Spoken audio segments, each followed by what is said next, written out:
Good morning, everyone. Bonjour tout le monde. Bonjour. Yesterday marked the latest in President Trump's unprecedented series of U.S. tariffs that are designed to reshape the international trading system. The ambition of these measures is enormous. The effects on the global economy will be monumental. We received confirmation that the latest reciprocal tariffs will not be imposed on Canada.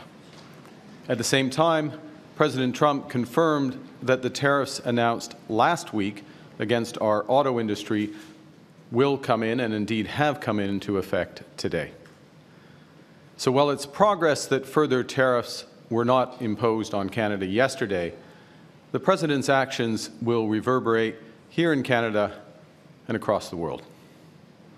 Three different sets of U.S. tariffs remain in place and will continue to pose significant threats to Canadian workers and Canadian businesses.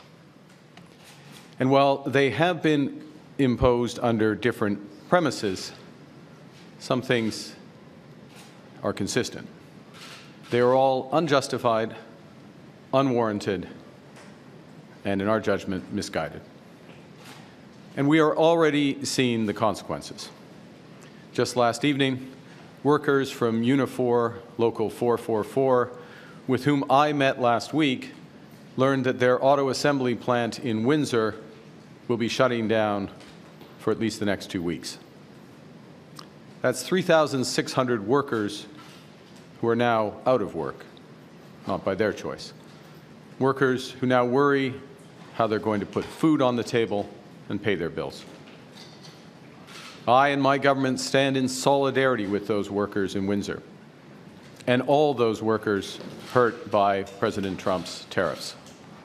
And that's why we committed from the very start that all, and I repeat, all of our tariff proceeds will go to protect workers affected by the tariffs. Les premiers tarifs ont été annoncés en février. Après une brève pause, ils ont été remis en place en mars. Selon l'administration Trump, ils ont été mis en place en réponse au trafic de fentanyl qui aurait lieu à notre frontière commune. Pourtant, 0,20% du fentanyl qui entre aux États-Unis vient du Canada. Et malgré ce fait, le gouvernement précédent a agi dès décembre avec un plan frontalier robuste d'1,3 milliard de dollars. 1,3 milliard de dollars.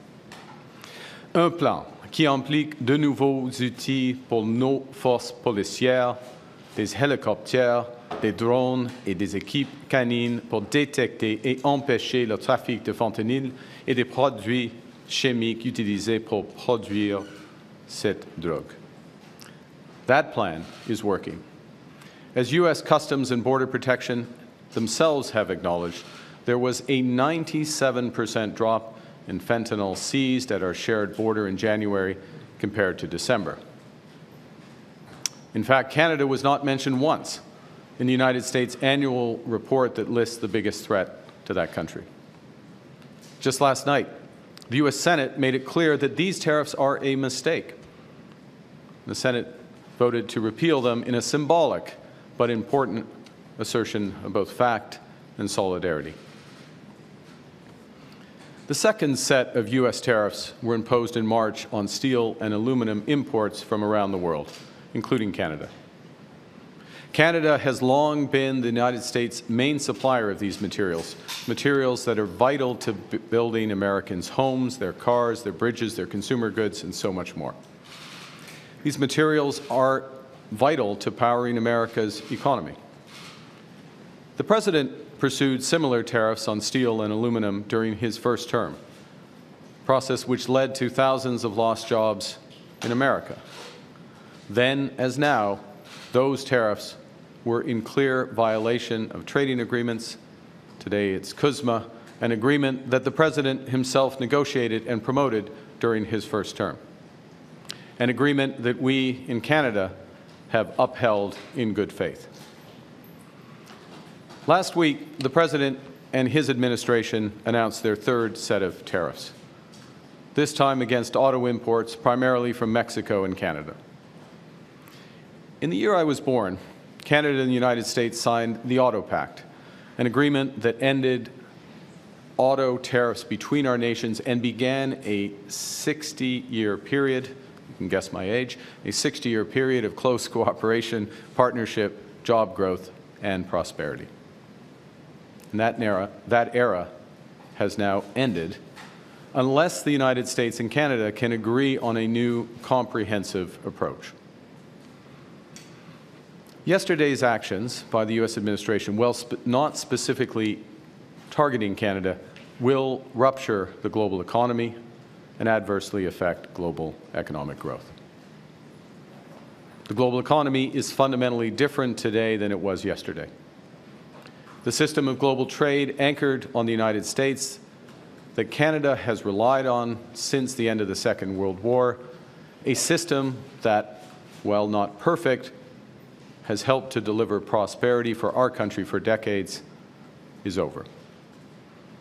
Our old relationship of steadily deepening integration with the United States is over.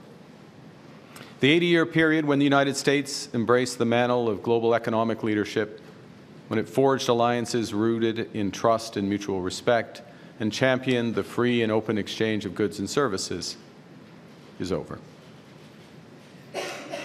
Well, this is a tragedy. It is also the new reality. We must respond with both purpose and force. We are a free, sovereign, and ambitious country. We are masters in our own home. Nous sommes maîtres chez nous. Nous contrôlons notre destin. Nous allons tracer notre propre voie. Nous choisissons de nous battre, de protéger et de bâtir. Nous allons nous battre contre ces tarifs jusqu'à ce qu'ils soient annulés. Nous allons protéger nos travailleurs et nos entreprises pendant cette période difficile. Surtout, nous allons bâtir une économie canadienne renouvelée. Nous allons bâtir un Canada fort. We will fight to bring each of these tariffs to an end. We're fighting in courts, challenging that these tariffs have been illegally imposed under U.S. law. We have filed disputes underscoring that they are in violation of our free trade agreement, KUSMA. We have gone to the World Trade Organization because these actions are against international trade law.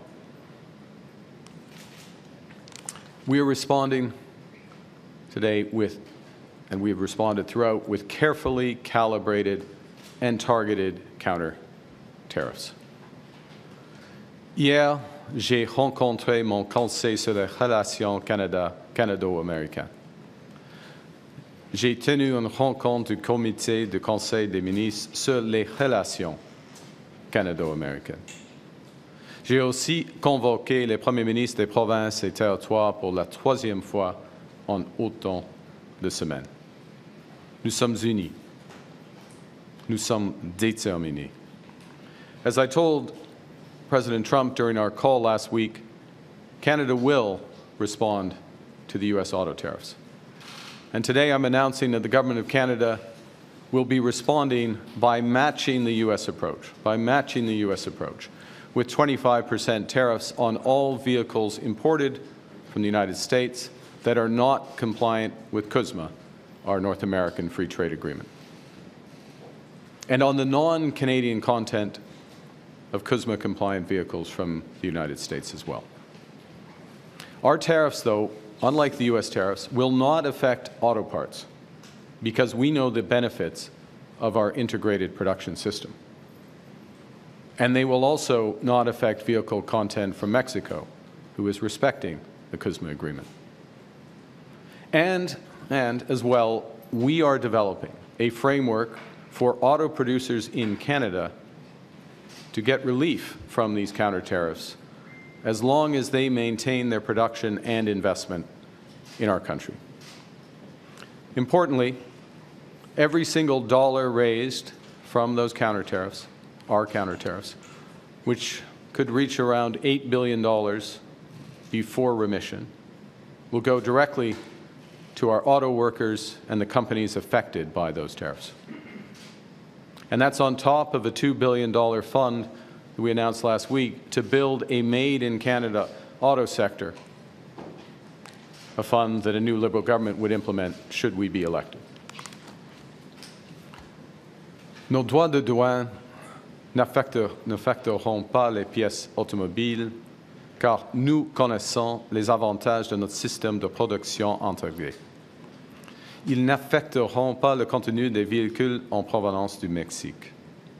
Parallèlement, nous élaborerons une carte permettant aux constructeurs automobiles d'éviter nos droits de douane compensatoires à condition qu'ils maintiennent leur production et leurs investissements au Canada. Il est important de noter que chaque dollar récolté, c'est-à-dire environ 8 milliards de dollars avant remise, ira directement à nos travailleurs de l'automobile et aux entreprises touchées par ces droits de douane. Cela s'ajoute au fonds de 2 milliards de dollars pour construire un nouveau secteur automobile fabriqué au Canada, que j'ai annoncé qu'un nouveau gouvernement libéral mettrait en œuvre si nous étions élus. Our retaliatory tariffs that we previously announced in response to the United States' other tariffs will remain in effect. You know, we take these measures reluctantly, and we take them in ways that it's intended and will cause maximum impact in the United States and minimum impact here in Canada. And we should be aware that the President and his administration have also signaled that tariffs will be applied on what the Americans term as strategic sectors: pharmaceuticals, semiconductors, lumber, and agriculture.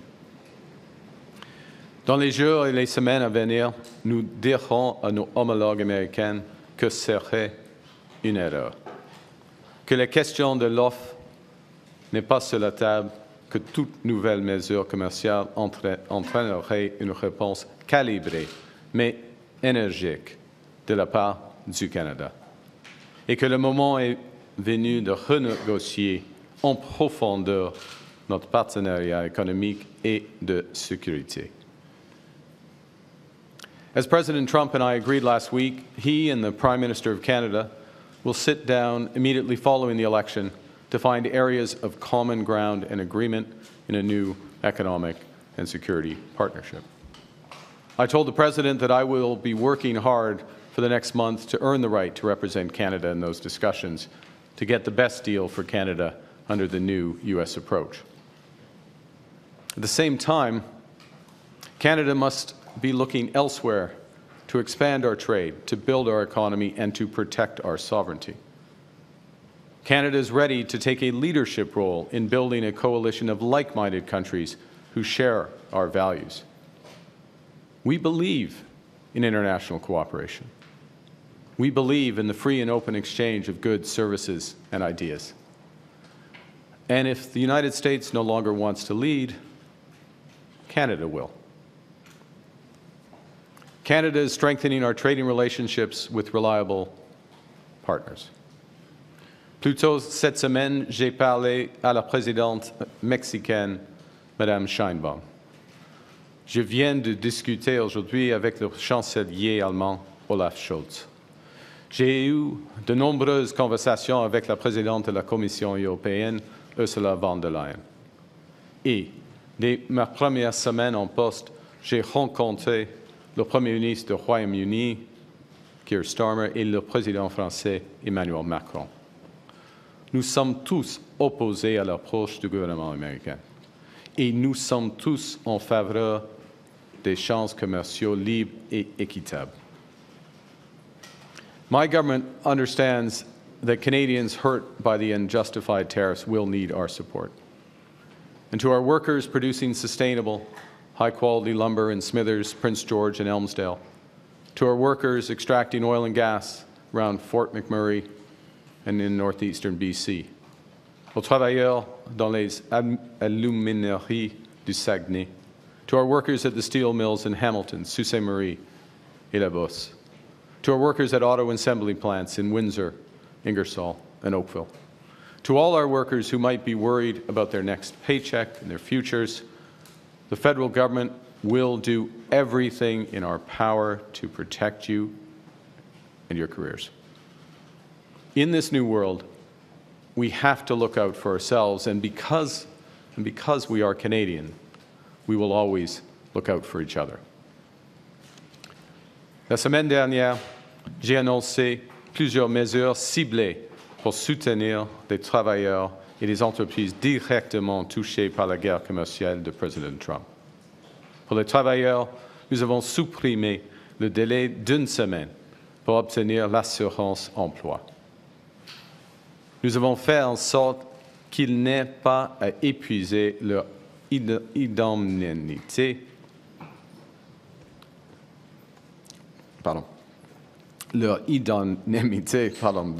de part avant de toucher l'assurance emploi, et nous avons facilité l'accès à l'assurance emploi.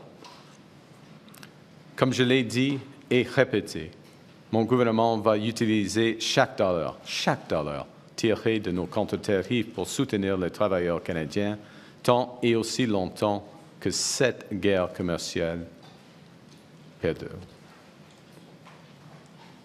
Nous allons aussi appuyer les entreprises canadiennes. Nous avons reporté les paiements d'impôts sur le revenu ainsi que les versements de la TPS et de la TVH pour les entreprises. Nous avons mis en place de nouvelles mesures pour leur fournir de liquidités, une aide financière importante qui va aider nos entreprises à braver cette tempête. Et nous avons augmenté le financement des agences de développement régional.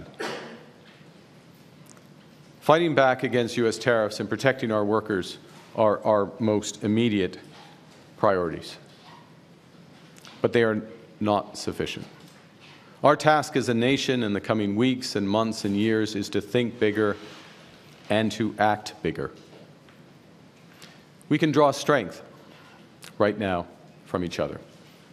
From Canadians who are supporting local businesses, Canadians who are buying Canadian, Canadians who are changing their travel plans, and Canadians who are helping each other as neighbors. We are powerful when we act together. From providing refuge to stranded passengers in Gander to fighting forest fires in California, Canadians have done extraordinary things for Americans when they needed it most. Now, more than ever, we need to do extraordinary things for ourselves. We will need to do things previously thought impossible at speeds we haven't seen in generations. Breaking down internal trade barriers so that we can have one Canadian economy, not 13. Making Canada more productive and competitive. Building things in this country again. Millions more homes. Building clean and conventional energy. Building more public transport, more mines, more assembly lines.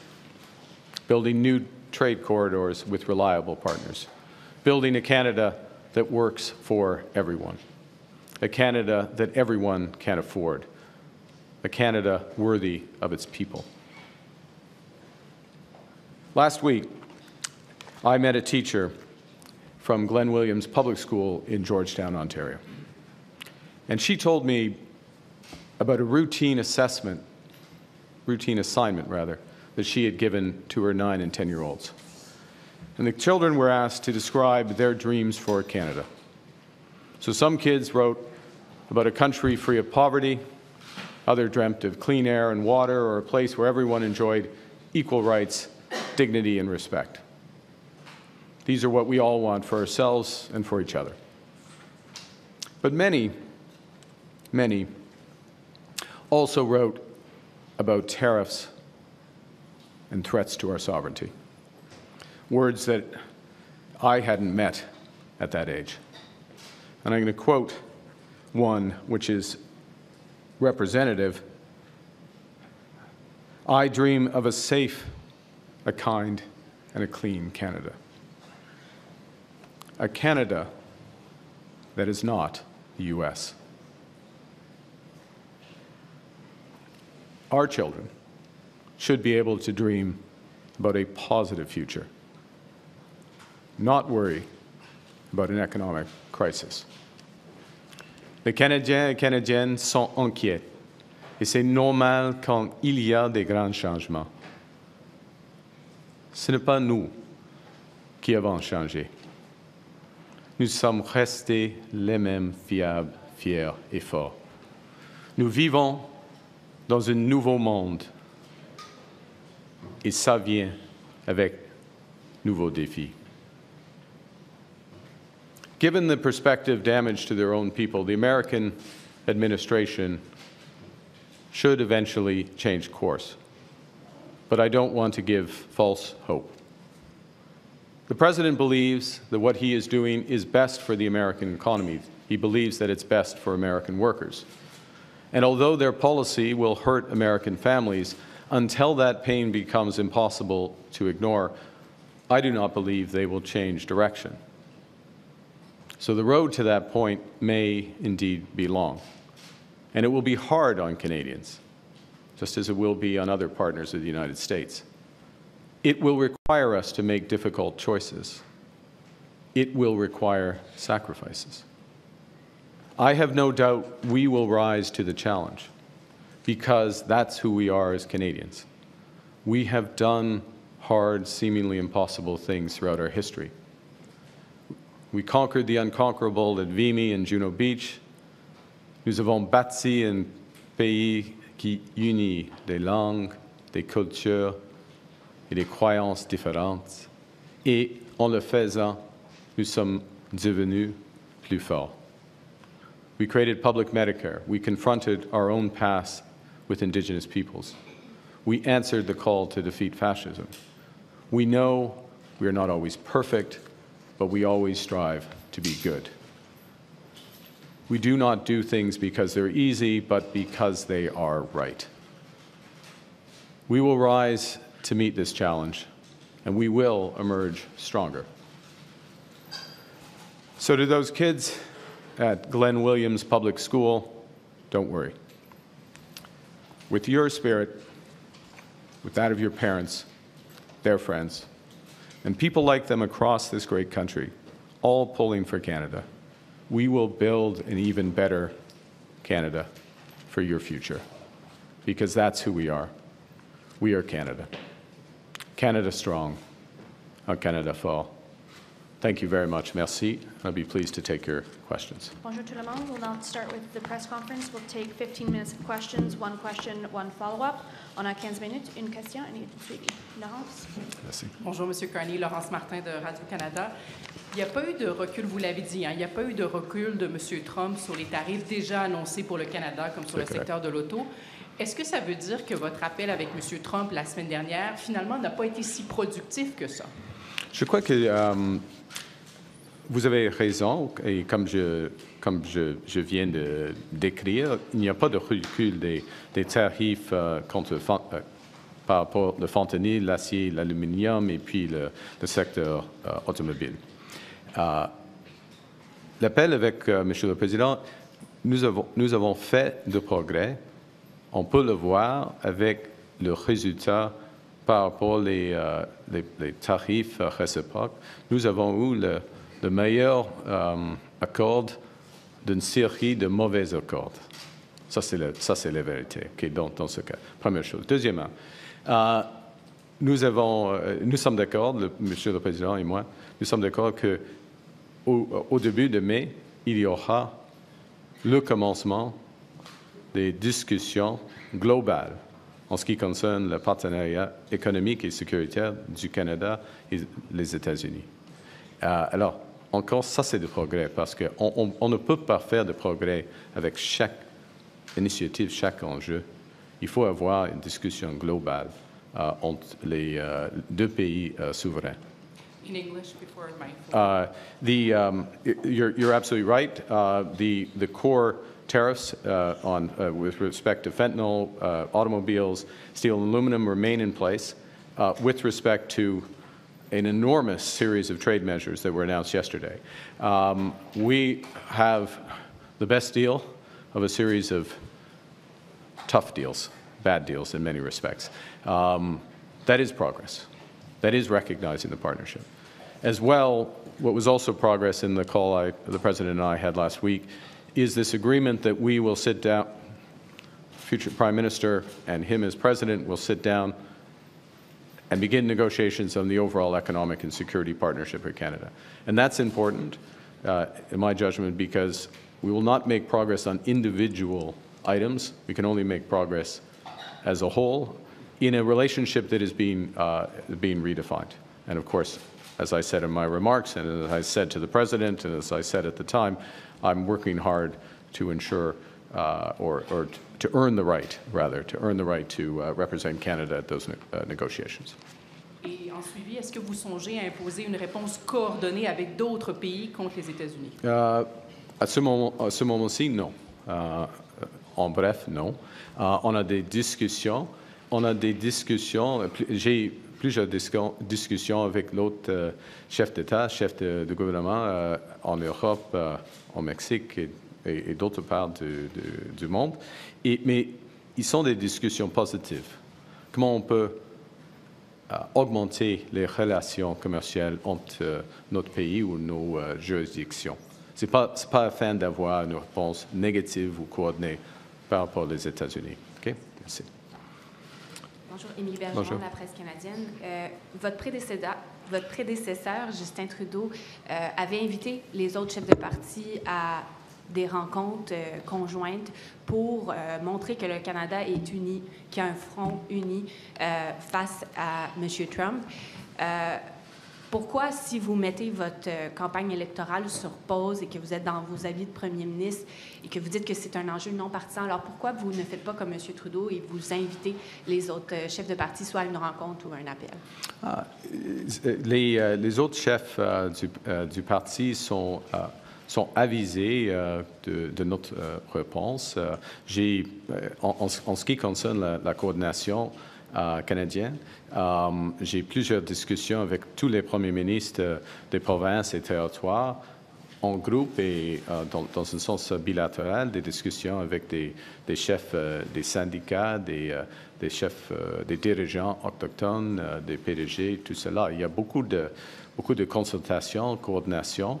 Et nous avons une équipe canadienne par rapport aux États-Unis. Et si je peux dire, la réunion aujourd'hui des premiers ministres était fantastique dans un sens, parce que nous sommes tous alignés. OK.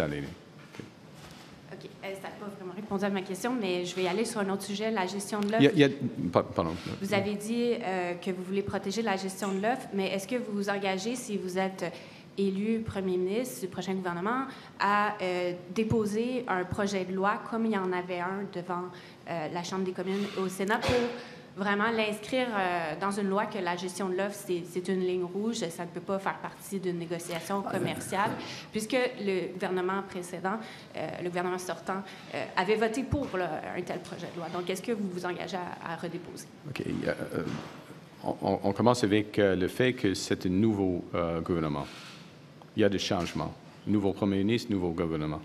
Et en ce qui concerne les négociations avec les États-Unis, dès que le 1er janvier ou le mi-janvier, en effet, quand j'ai commencé ma campagne pour la chefferie libérale, j'ai dit clairement que la gestion de l'offre, la langue française et la culture ne seront jamais sur la table. Ça, c'est une ligne rouge, une ligne claire. Et nous n'avons pas, par exemple, les discuté, Monsieur le Président et moi, pendant notre appel. Okay? Good morning, Tonda McCharles, Toronto Star. Could you please expand and be specific on what you mean by an economic and security agreement? is that a new KUSMA, or is that some other deal that renegotiates NORAD or some other broader security agreement? So it's, from our perspective, if I may, that there have been so many, I would say from our perspective as government, my personal perspective, also from the perspective of workers, businesses, investors, Canadians, there have been so many violations, outright violations of KUSMA. There's supposed to be, I'll give you one example, one of many examples, but for steel and aluminum, there is an explicit side letter in KUSMA which says that there needs to be 60-day consultations for any changes. That obviously was not the case. There are many other examples of this. There have been so many of these violations that there is a need to have a renegotiation and a reaffirmation of which elements of the commercial relationship, the trading relationship, stand. Now, they may change, given the objectives of the United States. They may change, given, in fact, I think they will change from our perspective as well, in terms of what we need to do that's best for Canada, given the new U.S. position on so many things. As well, it is sensible, in my judgment, that we also discuss defense and security partnership. We have a long-standing defense and security partnership. Some of that partnership is for security, but it's also a commercial relationship. And we want to make sure that commercial relationship works for Canada. I will observe that 80%, 80 cents on every dollar that we spend on military equipment in its broadest sense goes to the United States. In the current stance of the relationship, that doesn't make sense. So we want to sit down and have everything on the table and have that discussion, everything on the table within commercial, subject to my previous response to the last question. So I understand that not to be all balled up in one agreement, separate agreements, but in the future negotiation then, I want to understand what you take from President Trump's 12% reciprocal tariff, sort of that he has hanging over Canada, even if he lifts the border tariffs you call unjustified. So I think there are several things, if I may, and it's hard to predict all elements of this. But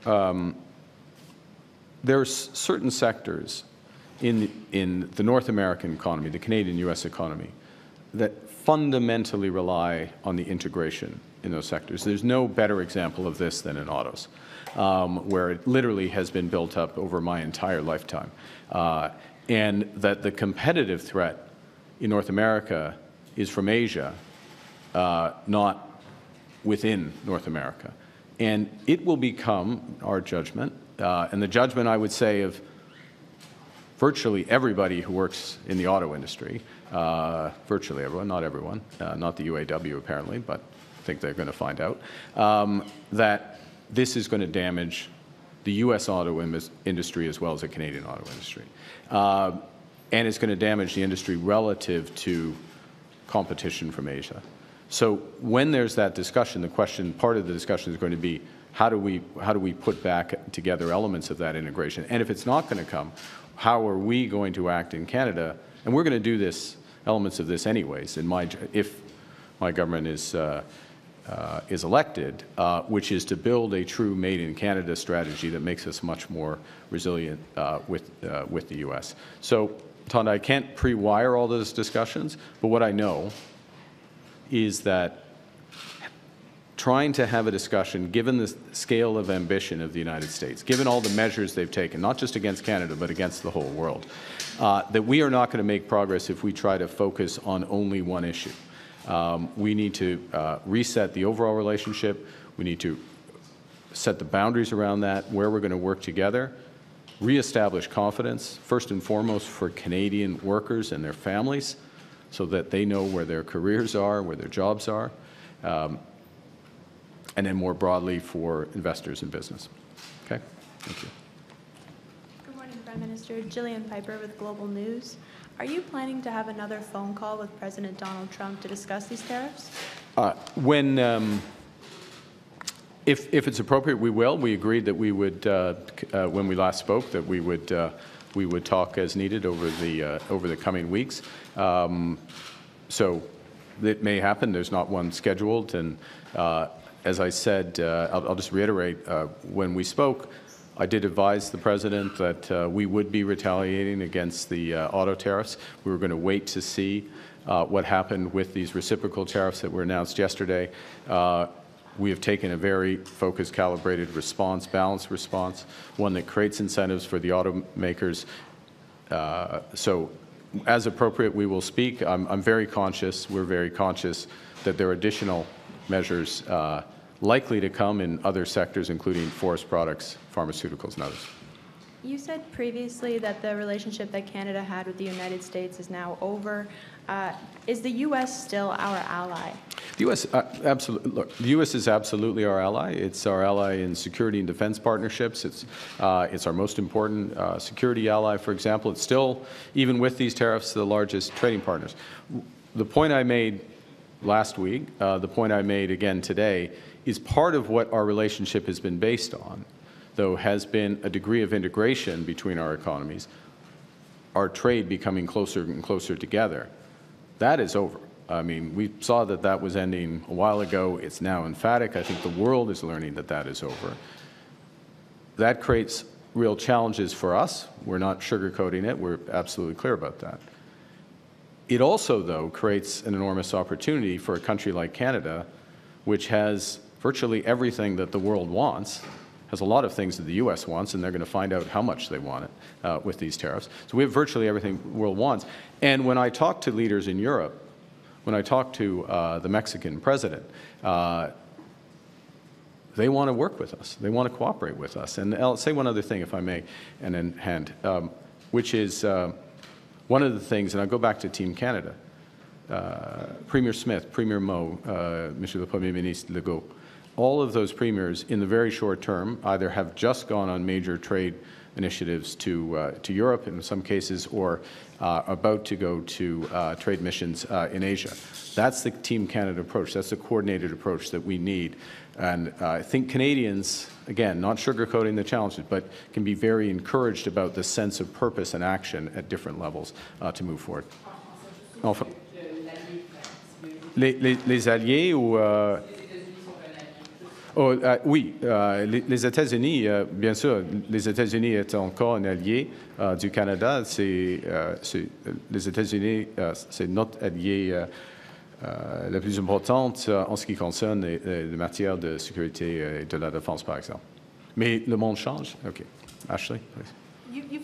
Ashley Burke, CBC News. Good morning. You have talked about this, the old relationship when it comes to the tight military and security cooperation being over. So what exactly are you picturing, and what does that mean for NORAD? Well, first and foremost, what I've emphasized has been the commercial relationship, the trading relationship, and the direction of that relationship. It was only a few months ago that many responded to the initial U.S. tariffs and discussions of tariffs by saying, this was not me, to be clear, but some prominent Canadians said, well, we should have a customs union with the United States. We should become closer to the United States. It's clear that that strategy has tremendous risks, would be misguided, in my view, and misguided and create tremendous risks. There may be certain sectors where that's the case, but as an overall approach, that view, that relationship's over. As I just said, our military and security relationship is still, with the United States, is still our most important one, without question. So I didn't declare the end of that, and I'm not declaring the end of that. What I have emphasized, and my government has taken action on, is diversifying and reinforcing other aspects of our security partnership. So we signed a major defense agreement with Australia, over the horizon radar. My trips to Paris and London were partly about deepening our security partnerships with those countries.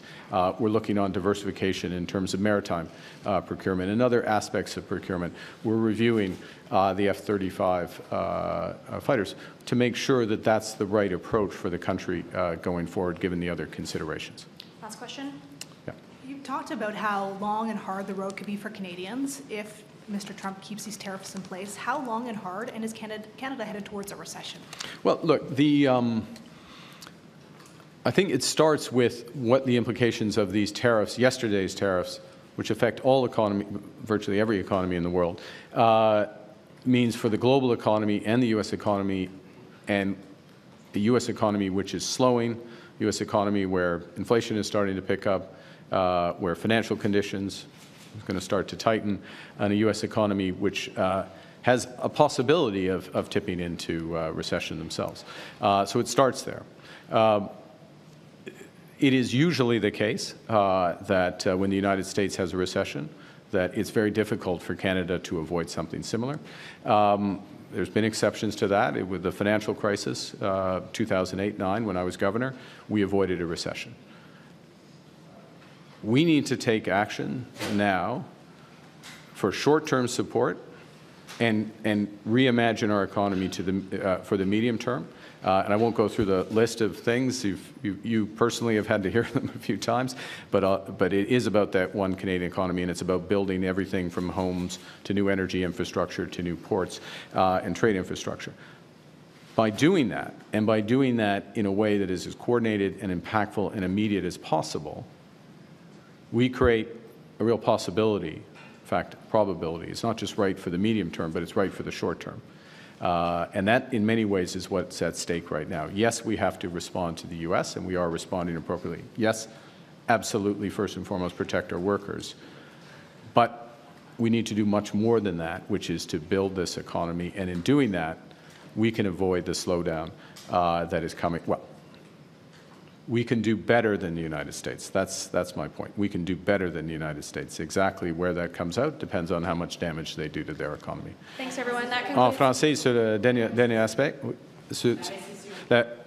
en ce qui concerne le taux de croissance à l'échelle globale, ce qui est sûr est que les tarifs américains vont desserrer au moins l'économie mondiale, y compris et surtout l'économie américaine. Et à ce moment-ci, l'économie américaine ralentit et l'inflation aux États-Unis augmente. Alors, c'est une combinaison très difficile pour eux. Et c'est avant d'avoir des grands tarifs. Dans ces circonstances, normalement, il y a un fort ralentissement de l'économie canadienne. Mais on l'a évité en 2008, quand j'étais gouverneur de la Banque du Canada, et nous pouvons réduire l'impact négatif, des retombées négatives de l'économie américaine d'ici au Canada avec de la force, de la force économique, y compris tous les volets afin de bâtir une économie forte. Okay, thanks, C'est everyone. tout? Yeah. Sorry, we're done. Sorry. Thank you. Sorry. Thanks, everyone. Okay, merci. Thank you.